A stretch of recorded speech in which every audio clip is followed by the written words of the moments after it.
Hi hello नमस्कार, मी गायत्री पाटील तुमचे सर्वांचे अगदी मनापासून स्वागत करते माझ्या यूट्यूब चॅनलवर। तर आज होती अनंत चतुर्दशी, म्हणजेच बाप्पांना निरोप देण्याचा दिवस।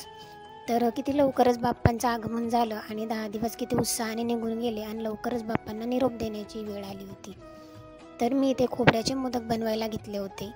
तर खोबऱ्याच्या मोदकसाठी मी थोडीशी कणिक मळून घेतली होती, ती म्हणजे मैद्याची। कढईमध्ये थोडंसं तुपामध्ये खोबरं भाजून घेतलं आणि त्याच्यानंतर मैद्याच्या छोट्या पाऱ्या बनवून त्याच्यामध्ये आम्ही खोबरं भरून असे सुंदर असे मोदक बनवून घेतले होते।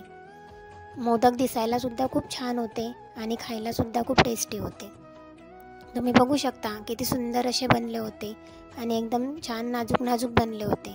तर मी ह्या ज्या पाऱ्या बनवल्या होत्या त्या मी वाटीच्या साहाय्याने कापून घेतल्या होत्या, कारण त्यांना परफेक्ट शेप येण्यासाठी वाटीचा वापर केलेला आहे मी इथे। आणि अशा प्रकारे छोट्या कड्या बनवून त्यांचे मोदक बनवून घेतले होते। व्हिडिओ शेवटपर्यंत बघा, व्हिडिओला लाईक करा, शेअर करा, सबस्क्राईब करा। धन्यवाद।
आणि अशा प्रकारे सुंदर असे मोदक आपले तयार झाले होते। बघू शकता तुम्ही, मोदकांच्या पाकळ्या सुद्धा किती सुंदर दिसत आहेत आणि छान झाले होते। लगेचच मी कणिक मळून घेतली होती आणि पुरणाचे सुद्धा मोदक सोबतच भरून घेतले होते, जेणेकरून एक सोबतच ते तळता येतील आणि छान सुकतील, पण जास्त ओले नाही राहणार म्हणून पुरणाचे सुद्धा तळून घेतले होते।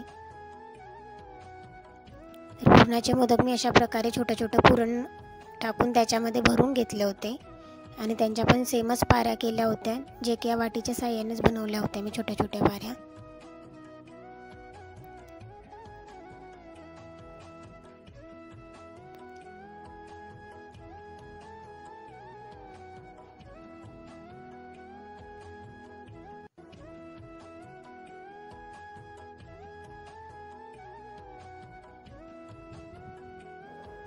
आणि अशा प्रकारे पुरणाचे मोदक सुद्धा बनवून झाले होते आणि बघू शकता तुम्ही, पुरणाचे सुद्धा मोदक छान दिसत होते।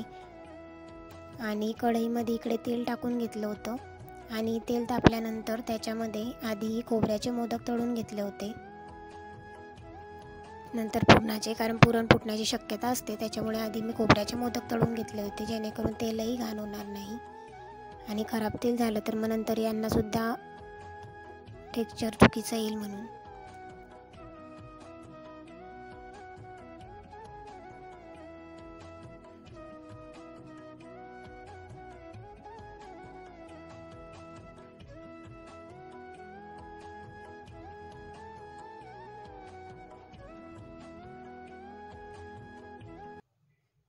तर अशा प्रकारे सर्व मोदक तळून झाले होते।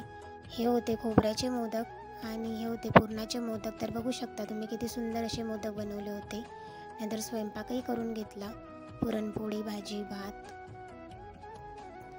आणि बाप्पांना सर्व मोदकांचा प्रसाद दाखवून दिला। नंतर हार वगैरे टाकून बाप्पांची परत एकदा आरती करून घेतली, कारण संध्याकाळी आम्ही नेणार होतो बाप्पांना निरोपाला।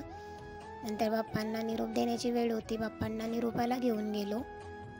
तिकडे सुद्धा बाप्पांची आरती करायची होती. तर आधी बाप्पांना थोडं चालत न्यायचं होतं, थोडंसं घेऊन गेलो.